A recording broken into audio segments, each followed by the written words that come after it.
नमस्कार प्यारे साथियों, स्वागत है आपका अपने YouTube चैनल मेटा स्टडी पर। और आज हम करेंगे पूरे हफ्ते के करंट अफेयर जो कि 3 दिसंबर से लेकर 11 दिसंबर के बीच में हरियाणा में जो घटनाएं घटित हुई हैं उन सभी के बारे में। और ये क्विज जरूरी है अगर आप ग्रुप डी या फिर CET के बाद होने वाले ग्रुप सी के एग्जाम की तैयारी कर रहे हैं। और इस क्विज में हम पिछले एक हफ्ते में हुए महत्वपूर्ण घटनाओं को इसमें शामिल करेंगे और उनके आधार पर जो क्वेश्चन बनते हैं या बन सकते हैं उनको आपके सामने पेश करेंगे। और आप सभी से रिक्वेस्ट है कि इस चैनल को सब्सक्राइब कर लें ताकि आप समय पर अपनी तैयारी को जारी रख सकें। आइए शुरू करते हैं पहले प्रश्न के साथ। हरियाणा के निम्नलिखित में से किन जिलों में चिड़ियाघर स्थित है? कुरुक्षेत्र, अंबाला, रोहतक, भिवानी, हिसार। ऑप्शन दिए गए हैं 1, 2 और 3 केवल, 1, 3 और 5 केवल, 1, 3 और 4 केवल, ये सभी। दोस्तों, आज जैसा कि आप सभी को पता है या पता होना चाहिए कि हरियाणा में 3 चिड़ियाघर हैं। और ये 3 चिड़ियाघर कहाँ पर हैं? इस प्रश्न का सही उत्तर होगा ऑप्शन सी 1, 3 और 4, यानी कि कुरुक्षेत्र, रोहतक और भिवानी। कुरुक्षेत्र का जो चिड़ियाघर है वह पीपली में स्थित है। और रोहतक का जो चिड़ियाघर है उसकी खास बात यह है कि यह हरियाणा का सबसे पुराना चिड़ियाघर है। और यह प्रश्न इसलिए लिया गया है क्योंकि एक चिड़ियाघर से संबंधित न्यूज पिछले न्यूज़पेपर में आई थी। अगला प्रश्न, रोहतक चिड़ियाघर में हिमाचल प्रदेश के पालमपुर से लाए गए बब्बर शेर का क्या नाम है? दोस्तों, ये क्वेश्चन इस प्रकार के क्वेश्चन पहले भी एग्जाम में कई बार पूछे गए हैं, इसलिए इस प्रकार के प्रश्न को मैं ऐड कर रहा हूँ अपनी क्विज में। और इस प्रश्न का सही आंसर है ऑप्शन बी, धीरा। जो बब्बर शेर पालमपुर हिमाचल प्रदेश से लाया गया है रोहतक के चिड़ियाघर में, उसका नाम है धीरा। और इसको आप जरूर याद रखें। तीसरा प्रश्न है, तीसरी इलाइट वुमेन, यहाँ पर की नहीं है, गलती से आ गया है। तीसरी elite women state boxing championship में किस जिले ने बाजी मारी है? इस प्रश्न का सही उत्तर है कैथल। अभी 3 दिसंबर से जो बॉक्सिंग चैंपियनशिप चल रही थी उसमें कैथल जिले ने विजय प्राप्त की है। चौथा प्रश्न है, हरियाणा में गीता जयंती किस दिन मनाई जाती है? वेरी इंपॉर्टेंट क्वेश्चन है क्योंकि आपको पता है हरियाणा में होने वाले मेले आदि इन सभी की ये पूछा जाता रहा है। कई बार क्वेश्चन आते हैं कि ये मेला किस दिन होता है। तो यहाँ पर ऑप्शन दिए गए हैं मार्गशीर्ष की पूर्णिमा, मार्गशीर्ष की एकादशी, मार्गशीर्ष की तृतीया और मार्गशीर्ष की अष्टमी। इस प्रश्न का सही उत्तर है ऑप्शन 2, मार्गशीर्ष की एकादशी। अगला प्रश्न भी गीता जयंती से संबंधित है। अंतर्राष्ट्रीय शिल्प सरस मेला कहाँ आयोजित किया गया? ये आयोजित किया गया ऑप्शन ए, कुरुक्षेत्र में। कुरुक्षेत्र में जो गीता जयंती अंतर्राष्ट्रीय गीता महोत्सव जो चल रहा है उसमें जो है शिल्प और सरस मेला ये दोनों अलग अलग हैं या फिर इनका इकट्ठा नाम लेके भी बुला सकते हैं। शिल्प सरस मेला कुरुक्षेत्र में आयोजित किया गया गीता जयंती के मौके पर। इस वर्ष गीता जयंती पर कितने विद्यार्थियों ने गीता श्लोक का पाठ करके इतिहास रचा? इंपॉर्टेंट क्वेश्चन ये इसलिए है क्योंकि इसमें कई बार कंफ्यूजन हो जाती है। क्योंकि जो गीता जयंती है वह 18वां अध्याय जो है महाभारत का उसके ऊपर जो गीता के श्लोक हैं उसको ध्यान में रखते हुए मनाई जाती है।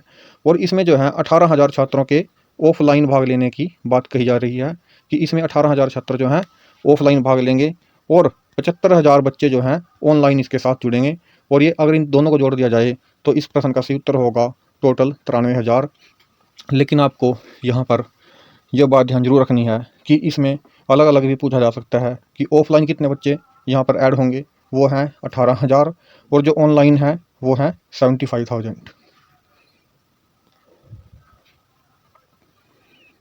सातवां प्रश्न, गीता जयंती मनाने के लिए ब्रह्म सरोवर के साथ साथ किस सरोवर को सम्मिलित किया गया है? ऑप्शन है कृष्ण सरोवर, भीम सरोवर, ज्योतिसर और सन्निहित सरोवर। इस क्वेश्चन का सही आंसर है सन्निहित सरोवर। क्योंकि ब्रह्म सरोवर पर हर साल गीता जयंती के मौके पर दीपदान नामक एक उत्सव मनाया जाता है। उसी उत्सव को अब ब्रह्म सरोवर के साथ साथ सन्निहित सरोवर पर भी मनाया जाएगा। और सन्निहित सरोवर जो है ब्रह्म सरोवर के पास में ही पड़ता है। तो अगर क्वेश्चन ये भी आ जाए कि सन्निहित सरोवर कहाँ पर पड़ता है तो ये भी कुरुक्षेत्र में ही पड़ता है। 8वां प्रश्न, उभरती हुई खिलाड़ी उन्नति हुड्डा का संबंध निम्नलिखित में से किस खेल से है? इस क्वेश्चन का सही आंसर है ऑप्शन बी, उन्नति हुड्डा जो रोहतक से हैं उनका संबंध बैडमिंटन से है, वो एक शटलर हैं। क्वेश्चन 9, कौन सी खिलाड़ी बैडमिंटन एशिया जूनियर अंडर 17 के फाइनल में प्रवेश करने वाली पहली भारतीय बनी है? बहुत इंपॉर्टेंट क्वेश्चन है करंट अफेयर्स के लिहाज से, हरियाणा के सेक्शन से। और इस प्रश्न का सही उत्तर है उन्नति हुड्डा, ऑप्शन डी। इससे पहला क्वेश्चन भी इसीलिए ही पूछा गया था। यह क्वेश्चन किसी भी तरीके से एग्जाम में आ सकता है, तो आपको जरूर याद रखना है कि उन्नति हुड्डा जो है पहली भारतीय हैं अंडर 17 एशिया जूनियर बैडमिंटन के कप में के फाइनल में प्रवेश करने वाली। 10वां प्रश्न, हरियाणा सरकार ने ऑयल मिल्स एसोसिएशन की मांग को मानते हुए मार्केट फीस और ग्रामीण विकास शुल्क के बदले में एक मुश्त कितने रुपए की वार्षिक राशि देने का प्रावधान किया है? इस प्रश्न का सही उत्तर है ऑप्शन बी 42,000 रुपये। अब जो है ऑयल मिल्स जो होते हैं हरियाणा में, उनको ग्रामीण विकास शुल्क अलग से और मार्केट फीस अलग से देने की जरूरत नहीं है। सरकार ने कह दिया है कि आप वार्षिक 42,000 रुपये भर के भी अपना काम चला सकते हो। 11वां प्रश्न, हरियाणा के किस जिले में ई बाइक प्रोजेक्ट शुरू किया गया है? इस प्रश्न का सही उत्तर है ऑप्शन डी पंचकूला में। ज्ञानचंद गुप्ता जी हैं जो स्पीकर हैं, वो इसका शुभारंभ करेंगे। और ई बाइक प्रोजेक्ट के तहत जो हैं इलेक्ट्रिक बाइक यानी कि इलेक्ट्रिक साइकिल जो हैं दिए जाएंगे। यहाँ पर ई बाइक की बजाय ई साइकिल है होना चाहिए। ई साइकिल दिए जाएंगे जो कि इलेक्ट्रिकली भी चलते हैं और पैडल के साथ भी चलते हैं, ताकि जो ट्रांसपोर्ट की सुविधा है शहर के अंदर उससे निजात पाई जा सके। प्रश्न 12, उच्चतर शिक्षा विभाग के शिक्षकों को नई शिक्षा नीति 2020 के तहत दक्ष बनाने के लिए किस संस्थान को ट्रेनिंग हेतु चुना गया है? और इस क्वेश्चन का सही आंसर है Indira Gandhi national open university, यानी कि जिसको कि कहा जाता है इग्नू। हमने अभी आज अपनी क्विज को सिर्फ एक ही भाषा में रखा है, हिंदी में। आगे हम कोशिश करेंगे कि इंग्लिश मीडियम के जो स्टूडेंट्स हैं उनके लिए भी सुविधा रहे और इसको बाइलिंगुअल बनाया जाए, और इसमें थोड़ा और सुधार करने की कोशिश की जाएगी। अभी ये वीकली पहली क्विज है, इसलिए उम्मीद है कि आगे इसमें थोड़ा और सुधार आएगा। और इस प्रश्न का सही उत्तर है IGNOU, Indira Gandhi national open university जो है दक्ष कार्यक्रम के तहत उच्चतर शिक्षा विभाग के शिक्षकों को जो है ट्रेनिंग देगी। क्वेश्चन 13 है, मिड डे मील स्कीम में फ्लेवर वाला दूध किस योजना के तहत दिया जाता है? मिड डे मील स्कीम का आपको पता है कि जो है दोपहर का भोजन जो है बच्चों को पहली से 8वीं कक्षा के बच्चों को मिलता है। अब इसमें जो है फ्लेवर वाला दूध भी दिया जाता है बच्चों को, और वह जो स्कीम है वह मिड डे मील के अंडर ही आती है, और उसका नाम है अन्नपूर्ण योजना। आपको ये जरूर याद रखना है। और पहली से 5वीं तक के जो बच्चे हैं उनको जो है 100 ग्राम दूध मिलता है, और जो 6ठी से 8वीं तक के बच्चे हैं उनको 150 ग्राम दूध का प्रावधान है। राष्ट्रीय वैदिक विज्ञान संगोष्ठी गणवेशना का आयोजन किस जिले में किया गया? गणवेशना जो है एक वैदिक विज्ञान संगोष्ठी है, और इसका आयोजन किया गया गुड़गांव जिले में। और इसकी जो है अध्यक्षता की है, इसमें मुख्य अतिथि थे वो थे हरियाणा के सीएम मनोहर लाल खट्टर जी। 15वां प्रश्न, नवगठित पंचायतों के कार्य करने के लिए कौन सी प्रणाली अपनाई जाएगी? इस प्रश्न का सही उत्तर है option C e tendering. E tendering यानी कि इलेक्ट्रॉनिक्स, इसमें जो ऑनलाइन है वह उसके हिसाब से टेंडर दिए जाएंगे। नवगठित पंचायतों में पंचायत समिति कितने रुपए तक के कार्य करवाने का निर्णय ले सकती है? ये बहुत इंपॉर्टेंट प्रश्न है, और इस चीज़ को लेकर जो है हाई कोर्ट में भी पिछली बार पंचायतें गई थी, क्योंकि सरकार ने कहा था कि आप सिर्फ सरपंच लेवल तक सिर्फ 10 लाख तक का काम करवा सकते हो। लेकिन हाई कोर्ट ने निर्णय दिया था कि जो है सरपंच लेवल तक पंचायत समिति जो बनेगी उसमें 20 लाख तक का कार्य करवाया जा सकता है। और सरकार ने अब जब ये नई पंचायतें दोबारा से बनी हैं तो सरकार ने निर्णय लिया है कि सरपंच लेवल तक 20 लाख तक का काम करवाया जा सकता है। तो बहुत इंपॉर्टेंट प्रश्न है, आपको जरूर याद रखना है। 17वां प्रश्न है, पंचायत स्तर पर बनने वाली कमेटी में कौन कौन सदस्य होंगे? और इस प्रश्न का सही उत्तर है यह सभी में कौन कौन आएंगे? सरपंच, इसको हम बोलते हैं पंचायत स्तर पर जो कमेटी बनाई जाएगी उसको बोला जाएगा पंचायत समिति। हालांकि आपको ब्लॉक समिति से कंफ्यूजन नहीं होना है। पंचायत समिति में जो सदस्य होंगे उनमें सरपंच, इंजीनियर्स और सरकारी अधिकारी शामिल होंगे उस लेवल के। प्रश्न 18, अग्निशमन विभाग को सरकार द्वारा किस विभाग में शामिल करने की घोषणा की गई है? बहुत ही जरूर प्रश्न, यहाँ पर इसको मार्क कर लीजिएगा। और इस प्रश्न का सही उत्तर है आपदा प्रबंधन विभाग। हम आपको बता दें कि आपदा प्रबंधन विभाग पहले ही एक अलग विभाग नहीं है, यह लैंड रिवेन्यू डिपार्टमेंट के साथ ही जुड़ा हुआ डिपार्टमेंट है। और जो है अग्निशमन विभाग भी अब आपदा प्रबंधन विभाग में विलय का कर दिया गया है सरकार के द्वारा। 19वां प्रश्न, हरियाणा के मुख्यमंत्री ने मार्शल आर्ट स्कूल बनाने की घोषणा किस जगह पर की है? और इस प्रश्न का सही उत्तर है ऑप्शन सी लोहगढ़। और लोहगढ़ से लेकर आदि बद्री तक एक जो है सड़क का निर्माण भी किया जाएगा ताकि टूरिज्म को बढ़ावा मिल सके। लोहगढ़ एक सिख स्मारक है और यहाँ पर सरकार ने मार्शल आर्ट स्कूल बनाने की बात कही है, जिसमें पूरे भारतवर्ष की जो सांस्कृतिक आर्ट्स हैं, मार्शल आर्ट्स हैं, जैसे कि थंगटा, कलरीपट्टू, इन सभी की शिक्षा दीक्षा दी जाएगी। अगला प्रश्न है, हाल ही में हरियाणा के किस जिले में ब्राह्मण महाकुंभ का आयोजन किया गया है?